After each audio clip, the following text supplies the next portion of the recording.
अहिल्यानगरमध्ये आज मुख्यमंत्र्यांची सभा पार पडणार आहे। महापालिका उमेदवाराच्या प्रचारार्थ या सभेचं आयोजन करण्यात आलंय। अहिल्यानगरमध्ये भाजप आणि राष्ट्रवादीची युती आहे। अहिल्यानगरमध्ये आज मुख्यमंत्र्यांची सभा पार पडेल। या सभास्थळावरून याचा आढावा घेतलाय आमचे प्रतिनिधी लैलेश बारगजे यांनी।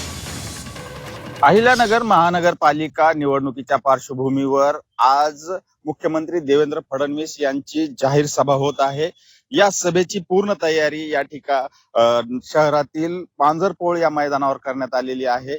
या ठिकाणी एक मोठं स्टेज करण्यात आलेलं आहे। त्याबरोबरच स्टेजच्या बाजूला छत्रपती शिवाजी महाराज आणि पुण्यश्लोक अहिल्यादेवी होळकर यांचे पुतळे देखील आपण पाहतोय।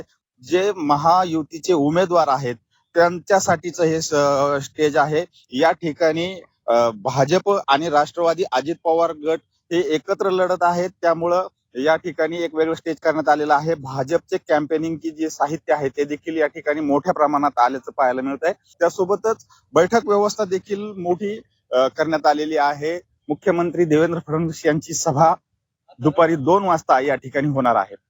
लैलेश बारगजे, झी 24 तास, अहिल्यानगर।